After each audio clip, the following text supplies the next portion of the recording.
একটা ব্রিটিশ রাজত্বগত 54 বছরে কায়েম করে রাখা হয়েছে। উন্নয়ন হয়েছে দুর্নীতি এবং চাঁদাবাজির,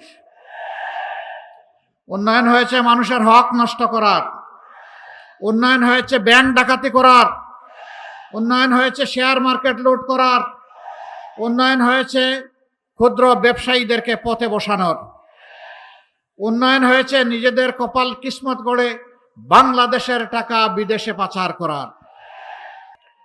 স্বাধীনতার পর 54 বছর, পাকিস্তান সৃষ্টি হওয়ার পর এখন 54-এর সাথে আরো 23 আমরা যোগ করলে 77 বছর এই ভূখণ্ড এভাবেই চলছে। এক ভাই বলেছেন রাজশাহীতে কোনো উন্নয়ন হয় নাই। না, উন্নয়ন হয়েছে দুই ধরনের। একটা হলো কিছু অবকাঠামোগত উন্নয়ন হয়েছে, স্কুল কলেজ ইউনিভার্সিটি,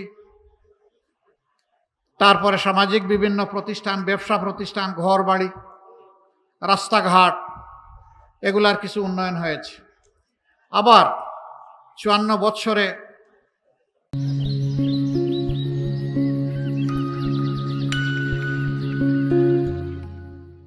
উন্নয়ন হয়েছে দুর্নীতি এবং চাঁদাবাজির,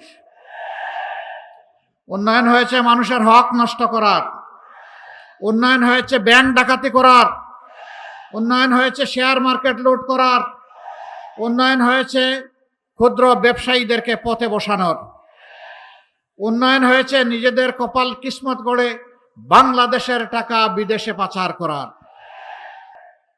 এই দুই ধরনের উন্নয়ন সারা দেশে হয়েছে, এখানেও হয়েছে। আমরা তো এক ধরনের উন্নয়ন চাই, আমরা দুই ধরনের চাই না। আমরা চাই জনগণের উন্নয়ন, আমরা চাই 18 কোটি মানুষের প্রত্যেকটি নারী পুরুষের উন্নয়ন। আমরা চাই সেই দেশ যেখানে শান্তিতে আমরা বসবাস করতে পারবো। আমরা ওই দেশটি চাই যেখানে আমাদের শিশুরা পুষ্টি পেয়ে বড় হবে সুস্বাস্থ্যের সাথে, আর শিক্ষা পেয়ে হবে সুনাগরিক। আমরা সেই দেশটি চাই। শিক্ষার পরে তার হাতে সে মর্যাদার একটা কাজ পাবে, ওই দেশটা চাই। আমার মা, আমার স্ত্রী, আমার বোন, আমার মেয়ে, তারা পাবে নিরাপত্তা এবং মর্যাদা। আল্লাহর দেওয়া সমস্ত অধিকার তারা এখানে নিঃসংকোচে ভোগ করবে। আল্লাহ ছাড়া কাউকে তারা পরোয়া করার প্রয়োজন অনুভব করবে না। ভয় পাবে শুধু আল্লাহ তাআলাকে। আল্লাহ রাব্বুল আলামিন যাকে সম্মান করতে বলেছেন আমরা তাদের সবাইকে সম্মান করব। যাকে ভালোবাসতে বলেছেন তাদের সবাইকে ভালোবাসবো। কিন্তু আল্লাহর কসম, আল্লাহ ছাড়া কাউকে ভয় করব না। নারীরাও না, পুরুষরাও না। ভয় শুধু আল্লাহ তাআলার জন্যে।